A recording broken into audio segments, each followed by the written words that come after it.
incident. It was in the year 2014. I was actually in my first year at the University of Zambia, in the very first term. So there was a little bit of a student uprising with regards to delay in crediting of meal allowances. And I remember there was a lot of commotion on campus, and it was a very new experience for me because I was a very new student on campus.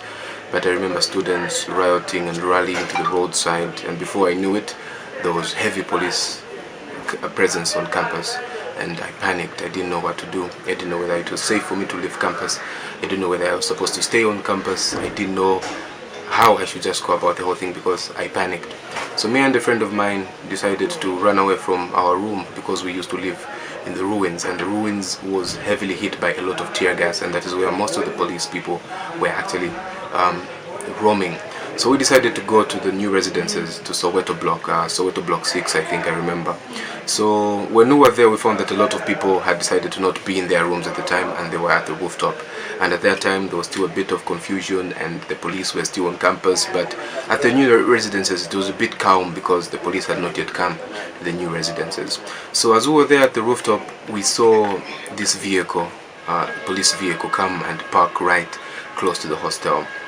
So it was right close to the gate, and then we didn't know what was going to happen next. So a lot of people decided to scamper from the rooftop. Others went back to their rooms. But me and my friend thought that if we went down to the room, we might get trapped, and we didn't think that would end well. So me and a few other people decided to stay back at the rooftop.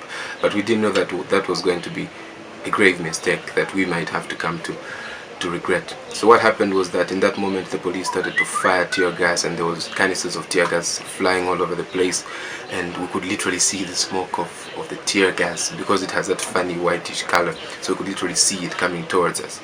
And in that moment I remember there was so much panic. I didn't know what was going to happen next, but I remember the tear gas choking me. It was the worst choke I had ever suffered in my life.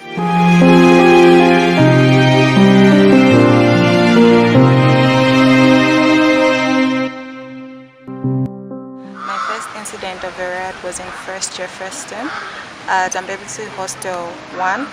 When the police tear gassed the hostel, I was suffocated by the tear gas and I couldn't breathe, and it kept on entering my eyes. So I sneaked out of the room with my other roommate, and I jumped 6 stairs, which really affected my leg very badly.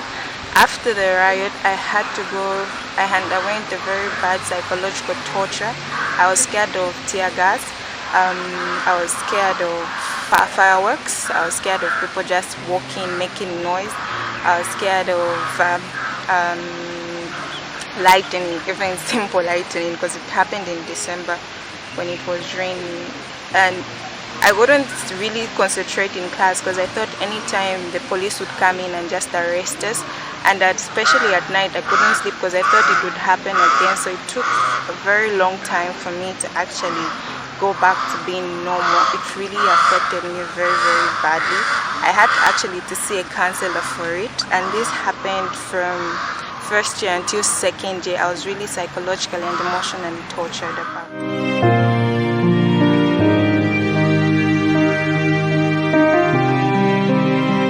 It was in 2014 when we had this demonstration. I was in the room, then I just noticed people were running up and down. Then out of a sudden, tear gas were being thrown. Afterwards, I ran into the room. I locked up myself, but I couldn't stay there because I was scared. After communicating with a friend who came to get me to take me to the vet hostels, when we went to the vet hostels, it so happened that we thought we were safe, but then we don't know what really happened. Then a tear gas was thrown just underneath the door. Then due to my condition, I'm asthmatic, I had to start suffocating. That's how we ran out of the room. When we started running, I was still failing to breathe. I couldn't breathe. I was feeling like I'm dying, but my friends were there for me. They helped me to take me out of school. We went somewhere near Kalingalinga. On the roadside, we almost got bashed because I couldn't breathe properly. It went on for days. I was put on medications to stabilize my health. It was really a bad experience for me. And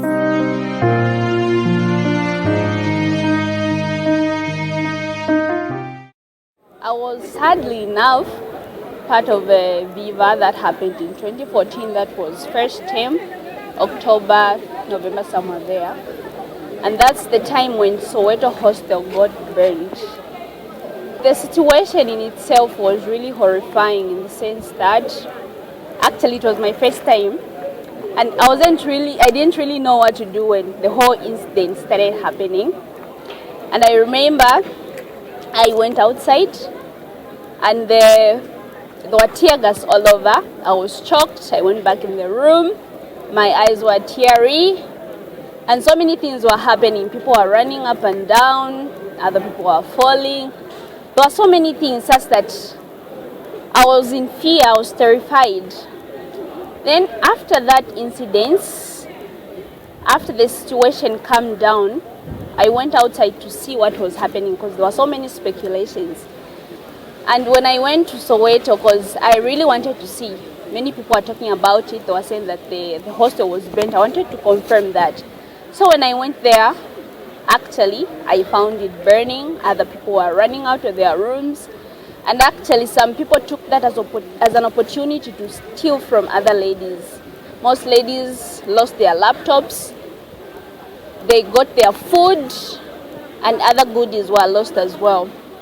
Then I remember that happened during a weekday, and the following day, people went back for class, and everything went back to normal. Then, bearing in mind of what happened the previous night and seeing how the situation went on the following day, it was really shocking for me to see that people were able to go for class and were able to learn properly because it was difficult for me. Other people were able to go to the library and study. So it kept on clicking in my mind, how are these people managing to study, to have classes and learn properly? Because with me it was really disturbing. And I didn't know how to handle the whole situation of the previous night and the following day. Because I remember that very day, my concentration span was really low in class because I was just remembering of what happened the previous day. I couldn't study, I couldn't do anything. And I remember that very term, I had an assignment. And I couldn't do anything about it because I didn't know what to do. The only thing that I wanted to do was go home. I think there's need for dialogue whenever there's an issue here within school, among students, maybe even the ministry or the management at UNZA. It's better they just dialogue and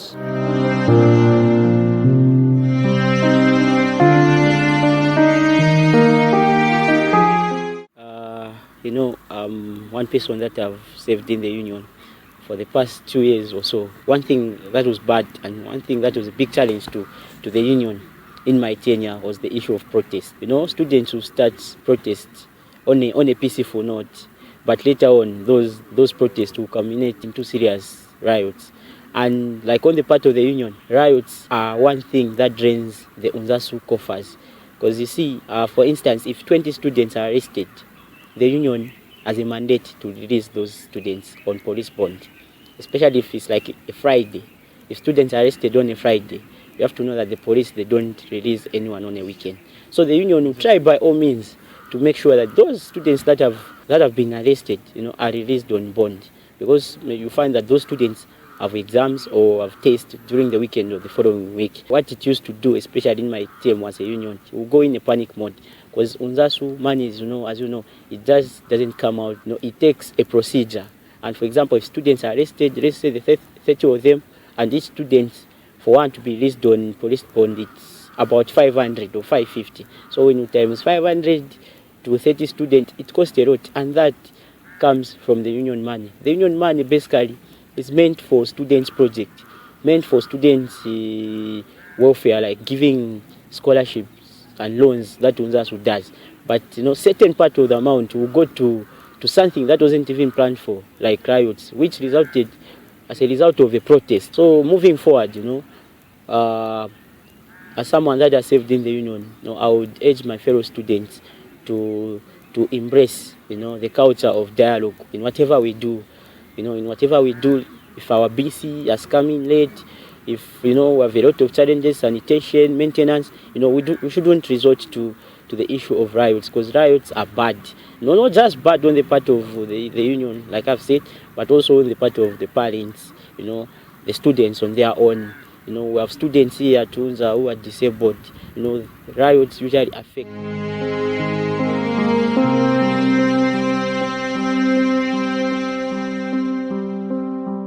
So the protest, the effects of the protest are extensive. It goes beyond the perpetrators. In this case, the students are the perpetrators. But you find that the number of people it affects extends to people that are doing business outside in the business central area. And usually, it always starts out as, in inverted commas, a peaceful protest. But the moment it goes outside, the mob psych tends to come in, where you find students are affected by the mob psychology. And even though the protest may be in good faith, it always ends badly. So what this does to our economy is that it sets us back. We begin to work on things that we should not be spending money on twice. The other thing also that is of paramount importance to look at is the damage it causes to these families that are struggling so hard to raise funds. As we may all be aware, most of the students that come to institutions like UNZA, CBU, most of them depends on bursaries. And not all of them are on 100% bursaries. So you find that even those that are on 75 have their 25 coming from their guardians. That little 25%, it's a struggle. It's a real struggle for their parents to come up with that amount. And so imagine a case where you see a child ends up in the hospital as a result of a protest. So basically, a protest is never a good thing. Nobody is comfortable with a protest. Be it the students, even though they may seem as the perpetrators. Be it the people in authority, be it the union leaders, be it the administration of the institutions. None of them are comfortable with it.